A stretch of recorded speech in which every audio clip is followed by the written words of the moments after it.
Tan tenaga kerja wanita TKW di Hong Kong berulang kali terisak saat diwawancarai perihal upayanya mendapatkan hak dari investasi yang ia tanam kepada Ustaz Yusuf Mansur yang tidak jelas hingga kini. Mimpinya mendapatkan income dari investasinya setelah berhenti menjadi TKW pada Maret tahun 2021 lalu nyaris sirna. Ia hampir putus asa lantaran tidak mendapatkan akses ke dai kondang tersebut. Ia hanyalah orang desa yang tinggal di pelosok Gunung Kidul, di Yogyakarta, tepatnya di Desa Pacarrejo, Kecamatan Semanu. Berulang kali emosi Surati meninggi. Ia sesekali menangis sehingga harus ditenangkan Helwa. Surati mulai menjadi TKW di Hong Kong pada 2008. Di negeri mancanegara itu ia bekerja sebagai pembantu rumah tangga warga Hong Kong. Kontraknya hanya berlaku 2 tahun. Setiap kali kontraknya habis ia pulang ke kampung halaman.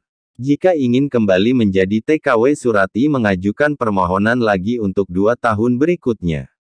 Hal itu berlangsung hingga tahun 2021 lalu. Karena usia yang tak lagi muda, ia lantas memutuskan berhenti menjadi TKW dan pulang ke Indonesia pada Maret tahun 2021. Harapannya besar, ia sudah mempunyai investasi di patungan aset yang digalang Yusuf Mansur sejak 2012 silam. Surati mengikuti patungan aset itu dengan menyetor uang 4,6 juta rupiah pada 2014. Di benaknya, uang yang diinvestasikan sejak 7 tahun silam itu kini sudah berkembang menjadi besar.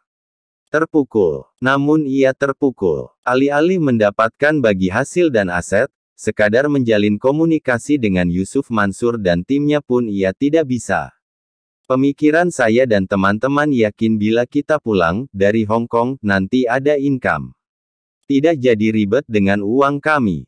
Hasil keringat di Hong Kong ada hasilnya. Jadi sepulang ke Indonesia sudah punya income. Tapi kok malah begini, lanjut dia sembari menahan tangis. Gajinya sebagai TKW di Hong Kong tidak besar. Bekerja sebagai pembantu rumah tangga membuat ia bekerja hampir 24 jam. Mirisnya, tak semua majikan berbuat baik kepadanya. Kebanyakan malah sering mencaci maki pekerjaannya kendati ia sudah maksimal bekerja. Setiba di Indonesia pada Maret tahun 2021 ia dilanda kebingungan harus berbuat apa untuk meminta haknya. Dalam kondisi galau ia melihat tayangan di YouTube tentang seorang TKW yang juga berusaha menggugat Yusuf Mansur. TKW tersebut bernama Helwa. Setelah pulang cuma bisa doa, ya Allah tolong ada hasilnya agar bisa nikmati hasilnya dari keringat saya di Hong Kong. Suatu malam ada di YouTube, kok suaranya Ibu Helwa, itu teman saya di Hong Kong. Saya komen dan langsung direspons dan sekarang alhamdulillah datang, memeluk Helwa sambil menangis.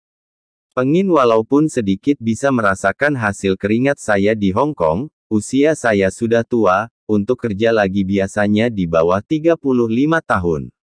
Bertani.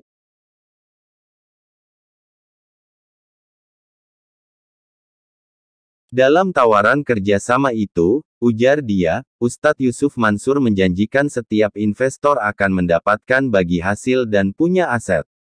Karena janji itu ia langsung tertarik.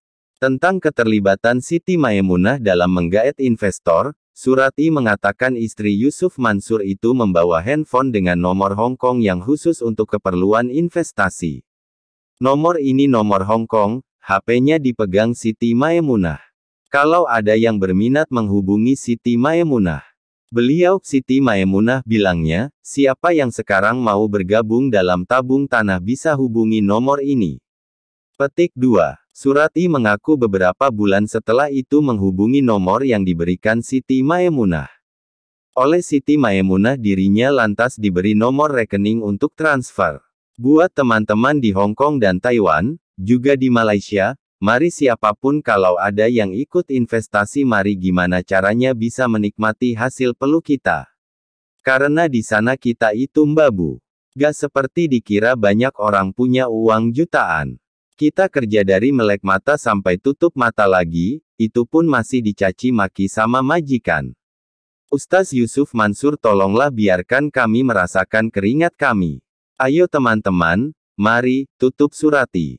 Dalam kesempatan sebelumnya, Ustaz Yusuf Mansur mempersilakan kepada pihak-pihak yang merasa ia rugikan untuk mendatangi kediamannya di Tangerang, Banten.